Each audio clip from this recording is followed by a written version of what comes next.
Yo, what's going on, guys? Welcome back to another market breakdown. This is how we did today trading the SPY. We took one trade in the AM session, was a win. This was the last trade I needed for the five winning days with my Top Step 50K account. So we did secure a payout with today's trade, and we made a decent amount this week. So I think I'm gonna go ahead and pull out half of that, because I'll still be left with a really good buffer to play with.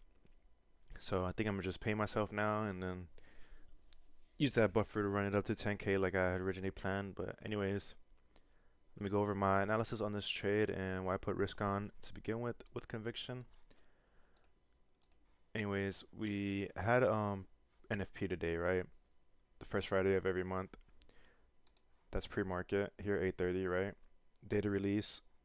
We get a nice energetic move to the upside, right? Creating higher highs.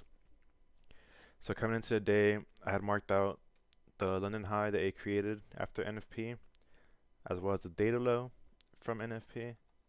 Marked out the London low, as well as this new day opening gap we had back here. So there's a lot of resting sell side liquidity that we didn't tap into this session. But we did have that 4-hour high from yesterday. If you guys remember that I wanted to see get hit, as well as this 4-hour inefficiency up here.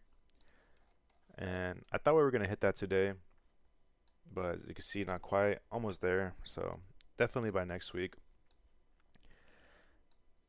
And I'm going to keep in mind of all the sell side we have back here for later sessions. But anyways, going into this trade and why I took this.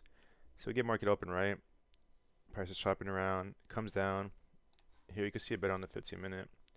Price comes down into this 15-minute inefficiency that I created from NFP. And this was during the 950 macro, right? Here's 950. What did it do? Sweep. And then what did we get? Displacement to the upside, right? So after I saw this 3 candle displacement to the upside, I waited for price to retrace and give us a reaction before entering. And it wasn't until we formed this rejection candle here that I decided to enter on the next candle, stop at this low that created this displacement move. And targeting this London high back here, excuse me, as my TP. And as you can see, that got hit.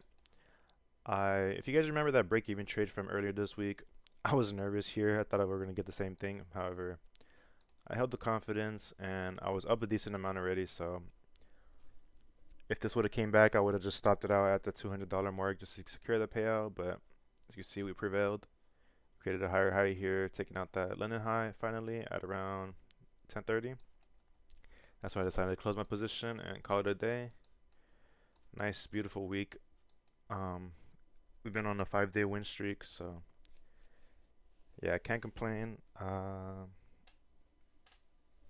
gonna get head over heels over. I'm still gonna continue doing what I've been doing, just waiting for good, nice probability setups, taking the best setups I can, and the money is just a byproduct. But yeah, I'm just happy we secured that payout finally. Can't believe all it took was for me to set a daily loss limit. you know, if I would have done that probably months ago, we would have been a different story by now. But it's okay. You're exactly where we're supposed to be. It's all up to God's plan, whether He wants it or not for us. And yeah, it's enough happy for me. We'll post the execution of this trade at the end. And I hope you guys enjoy your weekend. I'll see you guys Monday. Take care.